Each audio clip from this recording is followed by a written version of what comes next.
is life from your perspective, Matthias? Hmm. Well, both are, of course, part of the same wave. It's just different stages of the wave.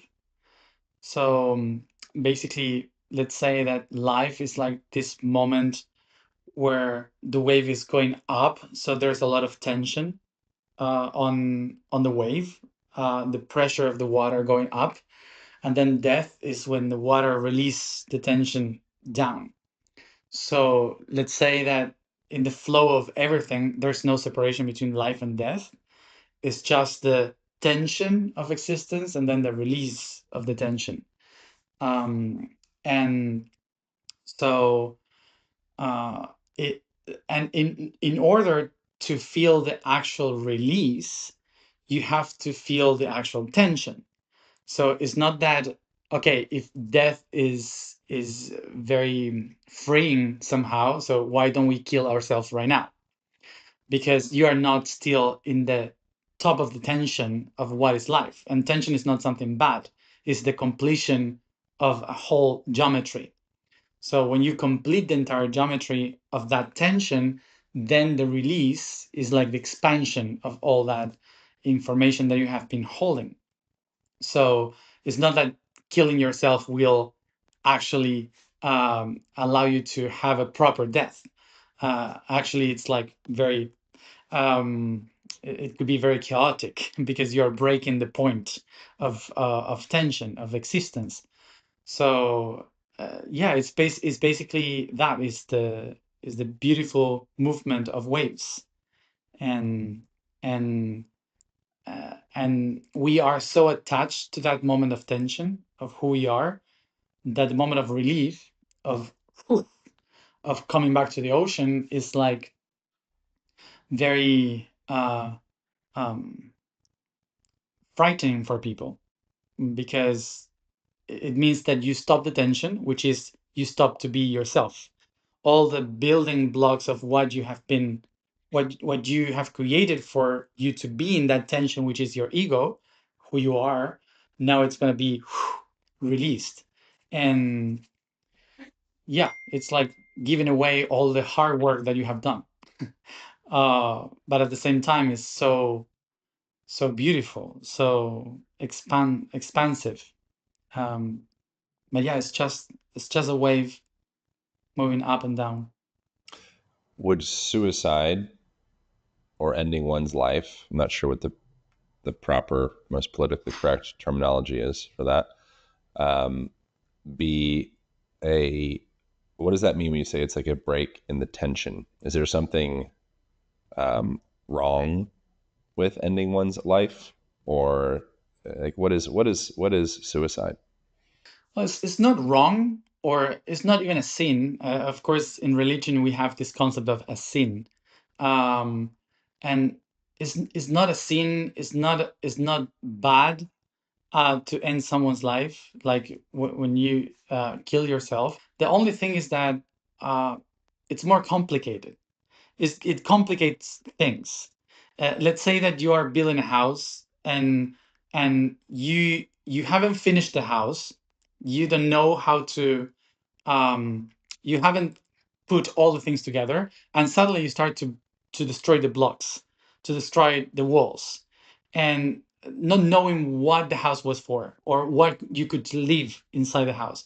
So you start to break all the walls down, and then you have no structure, nothing to rely on.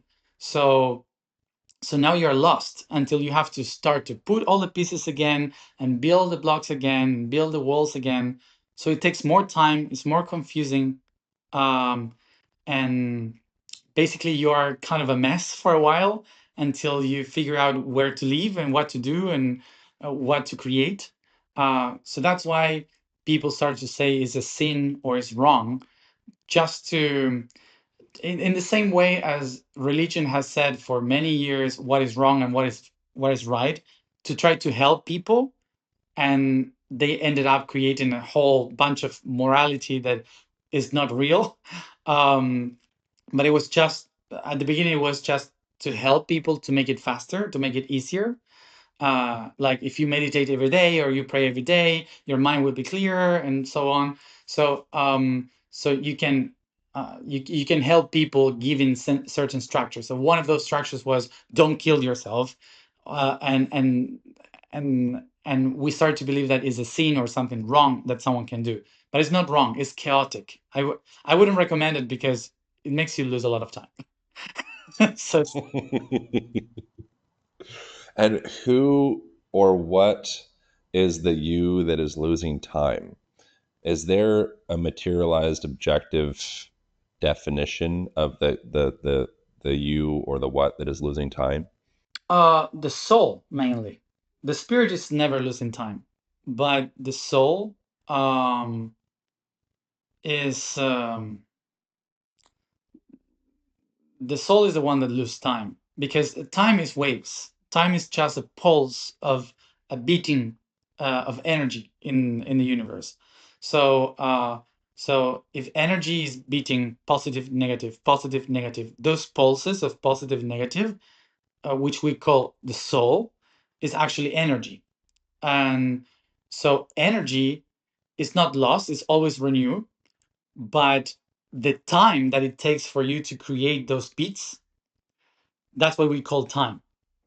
So when you are building yourself in the universe as a construct of consciousness, you need many bits in order to create a whole image. It's like saying ones and zeros in algebra or in technology. So you need a lot of ones and zeros to be combined to create an image, a color, a system, or whatever. So you don't have the complete image of what you are until you created all the bits. Okay, the bits of information, the bits of data, or the heartbeats. So until you don't have all of that together, you don't have a complete image. So when you stop the beat and you break the beats, it means that to complete the image of who you are, or the truth that you are searching for, you have to start all over some of those beats. So that's why you lose time. It's not that, oh, you have to reach somewhere because there's nowhere to go in the universe. So it's not that you have to be somewhere at a specific time, but because we are all trying to complete an image in our brain, in our soul, in the structure of the universe, um, losing time means that you are not finishing the shape of a sphere, of a triangle, of a cube, whatever you are shaping. That's basically. Thank you guys so much for watching. If you enjoyed that episode, you might also enjoy this episode over here, as well as this one over here. Thank you for subscribing. Appreciate you. I'll see you in the next video.